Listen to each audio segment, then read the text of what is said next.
आज पेश है जादूगर की बेटी।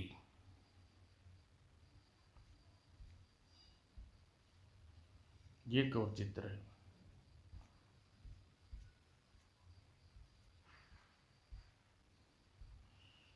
विराटनगर में वार्षिक उत्सव में विभिन्न विभिन्न प्रयुक्तों के बाद जादूगर जमालो, अब तुम्हारी बारी है। तुम अपने मंत्र विद्या का जोहर दिखाओ। जी महाराज।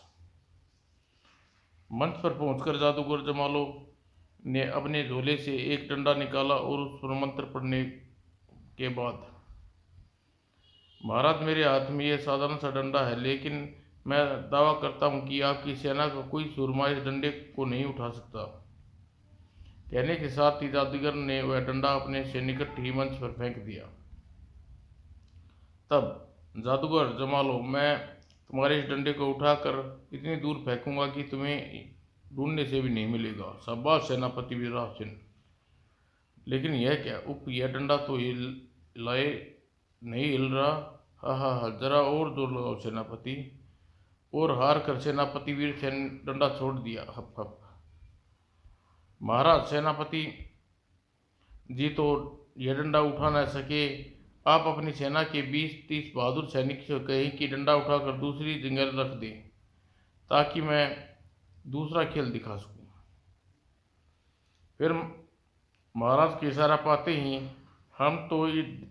हम भी तो देखें इस जादूगर की जादूगरी।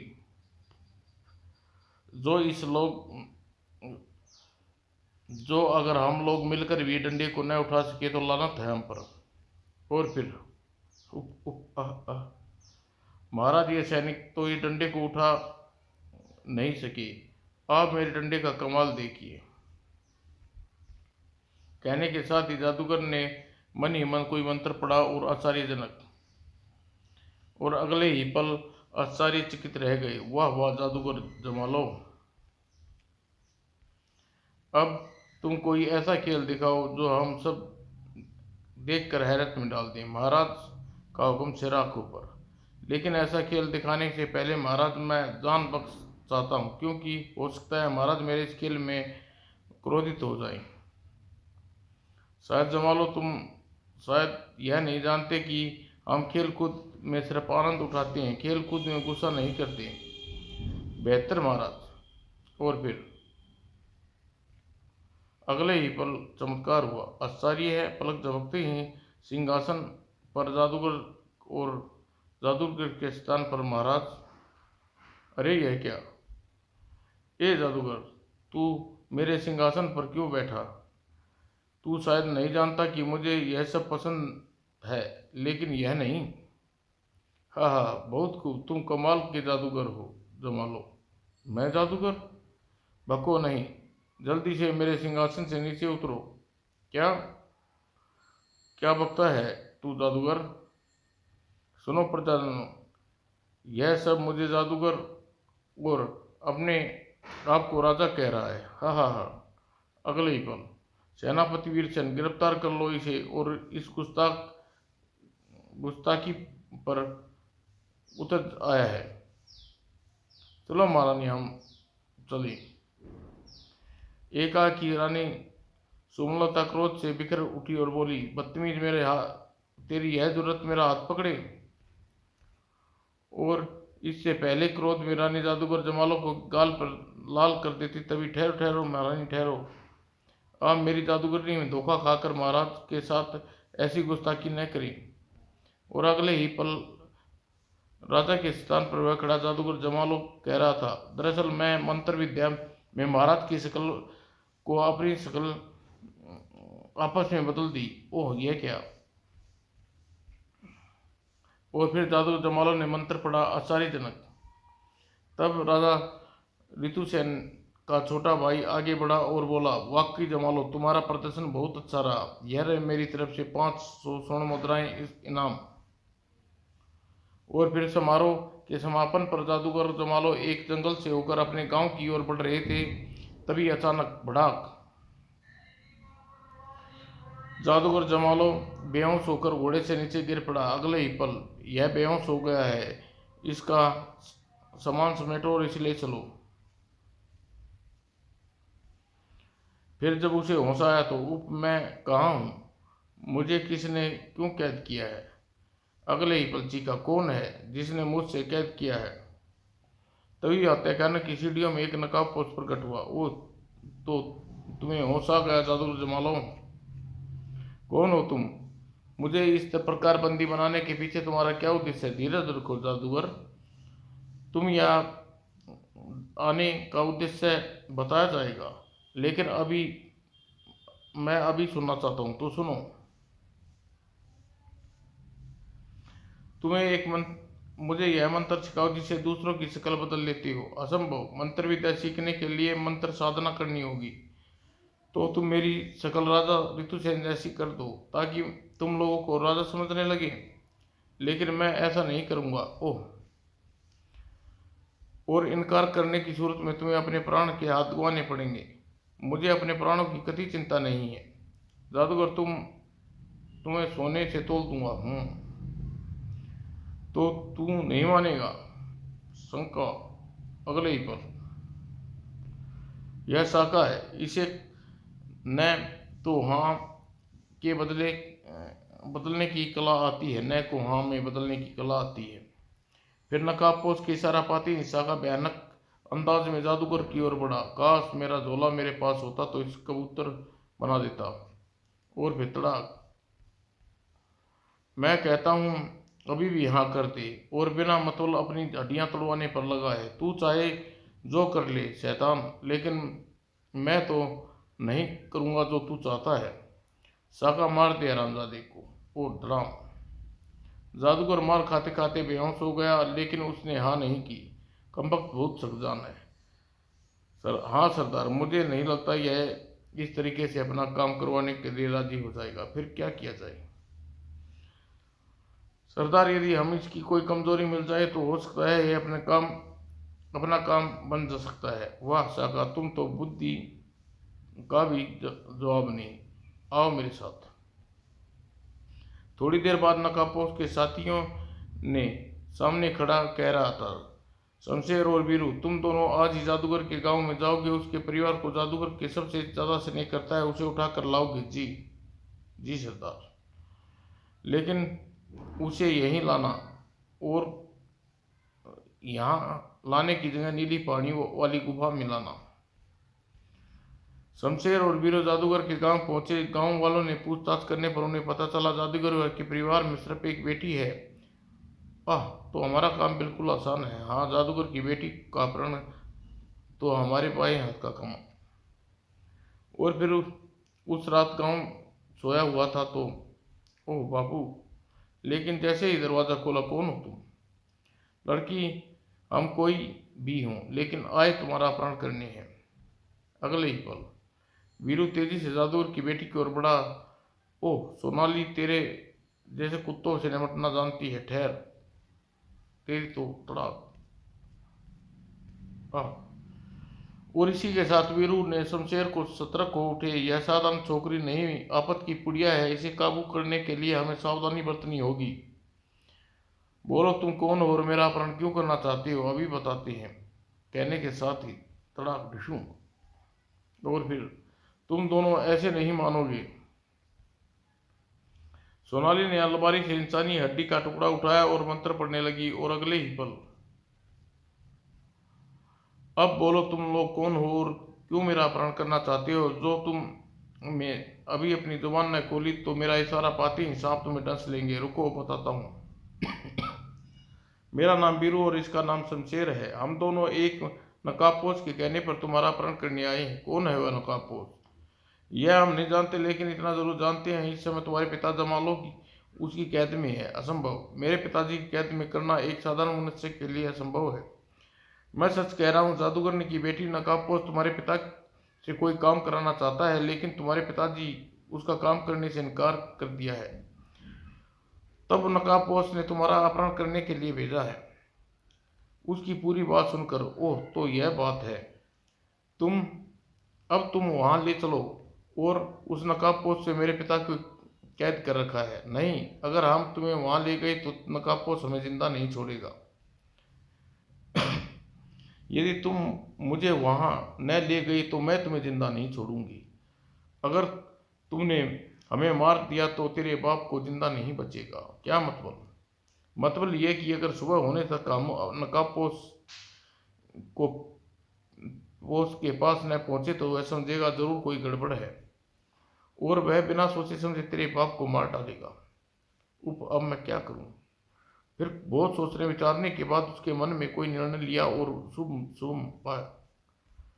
चलो, जहां तुम कहोगे मैं चलने को तैयार हूं। बहुत खूब, अब तो तुम अक्लमंद की बात की है।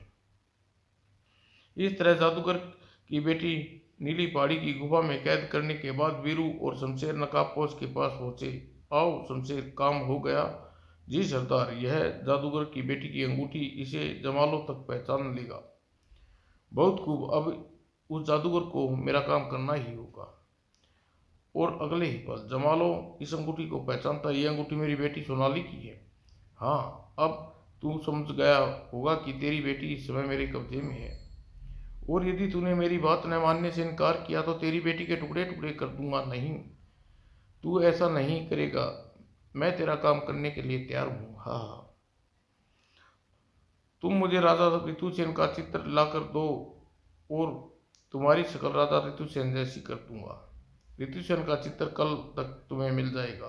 कहने के साथ ही नकाबपोश तहखाने की सीढ़ियों की ओर बढ़ चला। दूसरे दिन, यह लो ऋतुसेन का चित्र।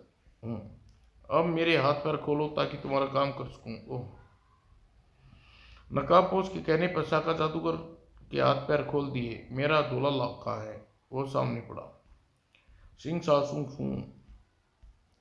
और अगले कुछ देर बाद, यह लो, जैसे तुम इस ताबीज को गले में पहनोगे तुम्हारी शक्ल ऋतुसेन जैसी हो जाएगी और तुम यह ताबीज गले से उतारोगे तो अपनी सूरत में आ जाओगे। वाह!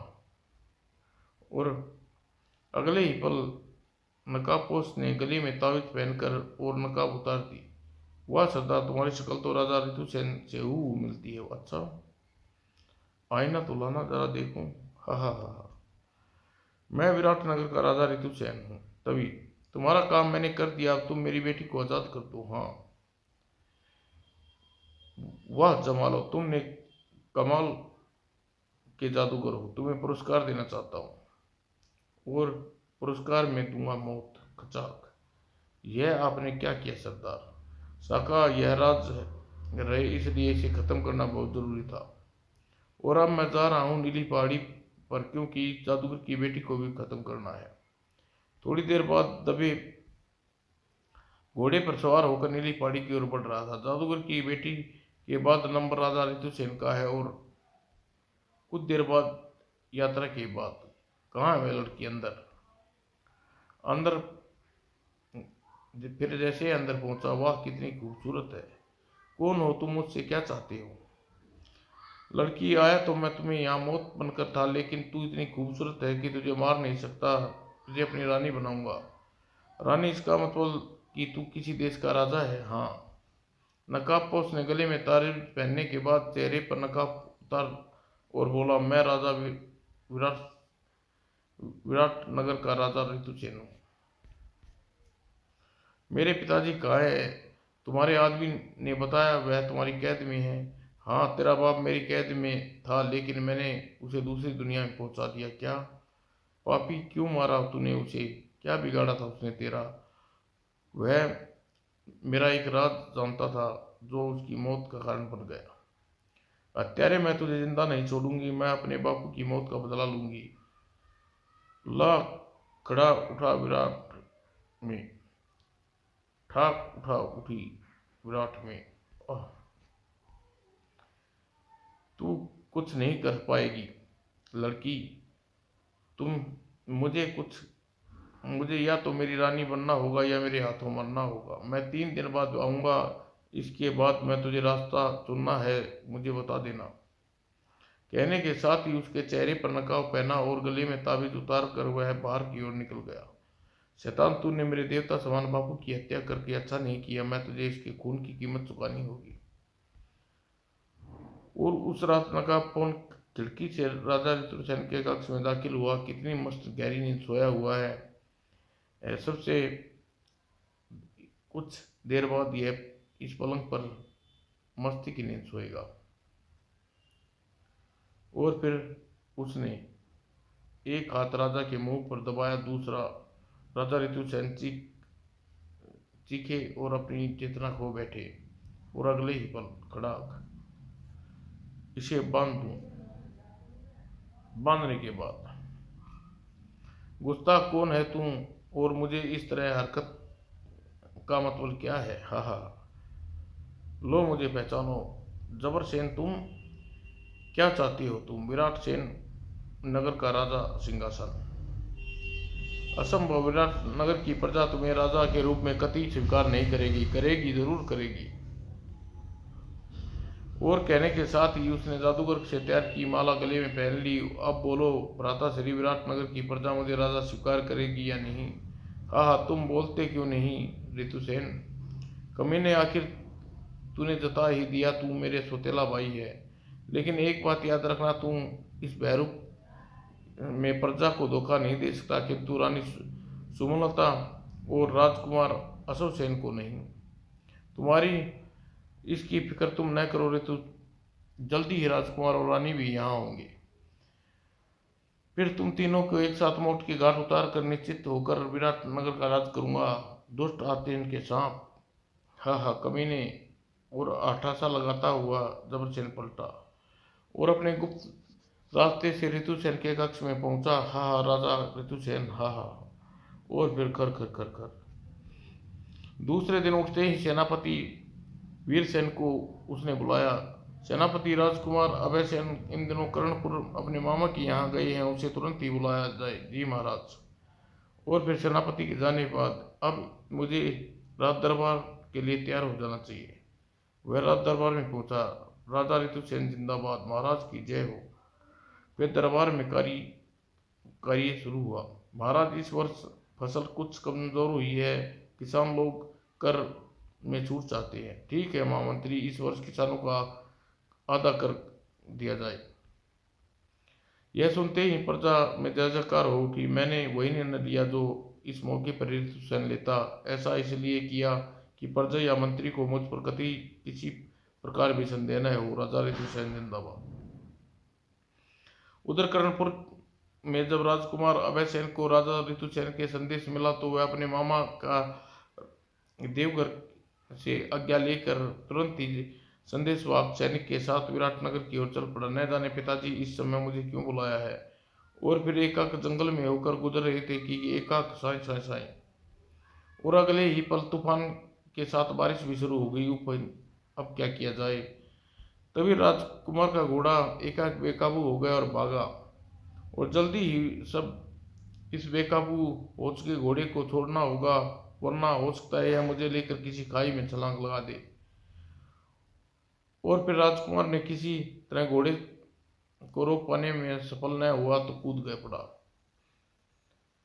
अब इस बारिश से बचने के लिए मुझे सुरक्षित स्थान की तलाश करनी होगी, वरना अगर मैं कुछ और बारिश में भीगा तो ठंड लग जाएगी। यह सोच वह पैदल आगे बढ़ने लगा। मौत की आंधी अगली कॉमिक्स जरूर पढ़ें दोस्तों, आपके सामने जल्दी ही पेश करेंगे।